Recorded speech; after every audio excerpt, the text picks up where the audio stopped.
Hello दोस्तों, welcome back to another video. स्वागत है बुद्धि सुरक्षा यूट्यूब चैनल में। तो आज हम लाए हैं हिंदू धर्म के ऐसे फेस्टिवल जो काफी ज्यादा महत्वपूर्ण हो जाता है हमारे माताओं के लिए, और उसको बोलते हैं जीतिया। इसे जीवित पुत्रिका या जिटिया भी कहा जाता है।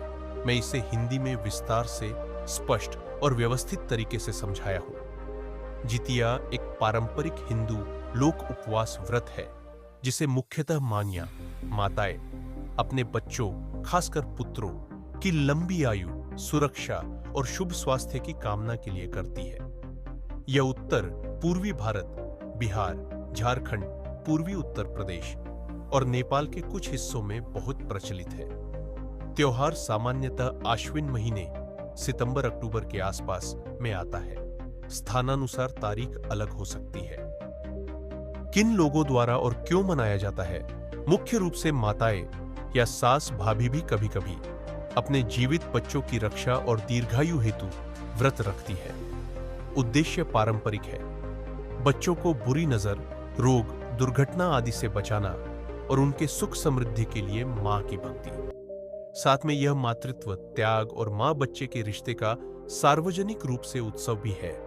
समुदाय में सामंजस्य और सहयोग बनता है। कथा, लोक कथाएं। इसी व्रत के पीछे स्थानीय कई कथाएं मिलती है।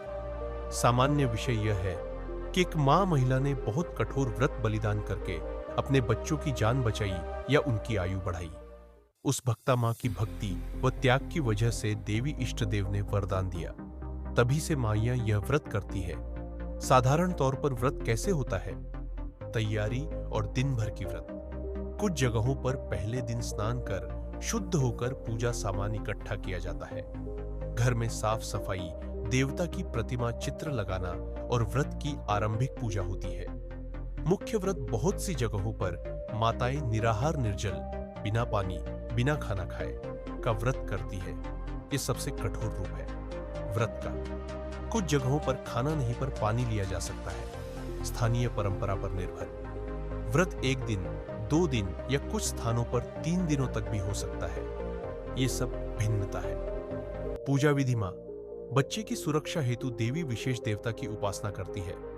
कहानियों के अनुसार जीवित पुत्रिका, जीते रहने वाली को प्रणाम करती है। कुछ स्थानों पर खिचड़ी, दूध या खीर का नैवेद्य दिया जाता है। व्रत की समाप्ति पर, व्रत टूटने पर पारंपरिक भोजन और प्रसाद बांटा जाता है। समापन व्रत के अंत में विशेष पूजा, प्रार्थना और कभी-कभी समुदाय के साथ भोज होता है। व्रत से जुड़ी लोक प्रथाएं जैसे तिलक, दान, दही चावल का प्रसाद अलग-अलग जगहों पर अलग होती है। निष्कर्ष: कठोर व्रत की प्रकृति और अवधि स्थान विशेष पर बदलती है। इसलिए अगर आपको अपने गांव, परिवार की ठोस विधि चाहिए तो अपने घर के बड़ों पुजारियों से पुष्टि कर लें। इस व्रत से वास्तविक व्यवहारिक लाभ क्या होता है, क्या नहीं, यहां हम सहज, ठोस और निष्पक्ष रूप में देखेंगे।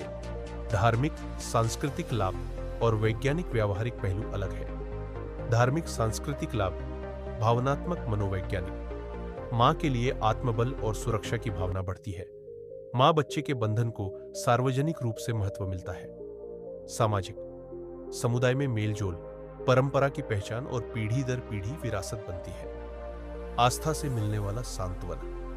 बहुत से लोग मानते हैं कि मां की भक्ति से बच्चों की सुरक्षा बढ़ती है। यह भरोसा मानसिक रूप से सुकून देता है। व्यावहारिक, स्वास्थ्य संबंधी और व्यवहारिक प्रभाव, अनुशासन, तनाव, सहनशीलता। कठिन व्रत कुछ लोगों को आत्मनियंत्रण सिखाता है। सामुदायिक समर्थन। व्रत के दौरान रिश्तेदार, मित्र मिलकर सहायता करते हैं। सामाजिक सुरक्षा बढ़ती है। क्या व्रत सीधे तौर पर लाभ की गारंटी देता है? नहीं।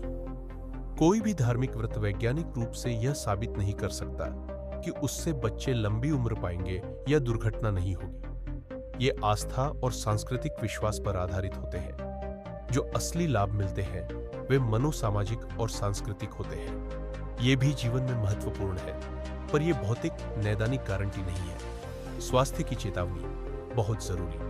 कठोर उपवास, विशेषकर निराहार, निर्जल व्रत सभी के लिए सुरक्षित नहीं होता। ध्यान रखें, डायबिटीज, उच्च रक्तचाप, हृदय रोग, गर्भावस्था, स्तनपान, बच्चों की मां, बूढ़े लोग, इनमें बिना डॉक्टर की सलाह के कठोर व्रत न करें। निर्जल व्रत से निर्जलीकरण, चक्कर, कमजोरी, बेहोशी हो सकती है। स्वास्थ्य कारणों से व्रत छोड़ना या सौम्य रूप अपनाना, हेल्दी, हल्का उपवास, पानी लेना, डॉक्टर की सलाह, समझदारी है।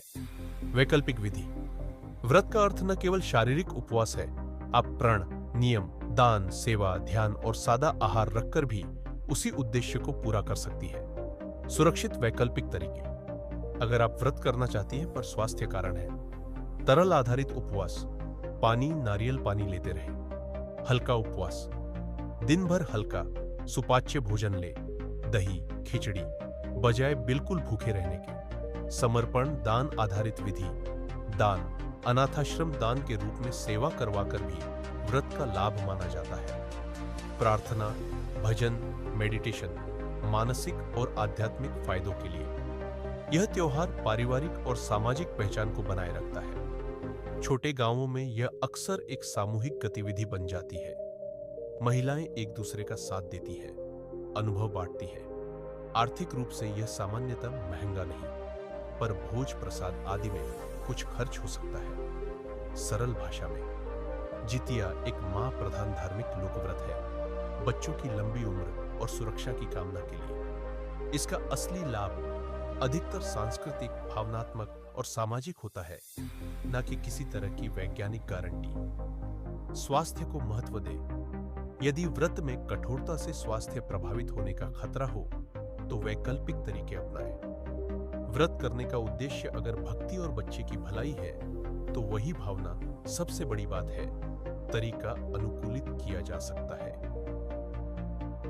तो भाइयों, ये वीडियो कैसी लगी कमेंट करके जरूर बताएं। Thank you so much video को पूरा वॉच करने के लिए।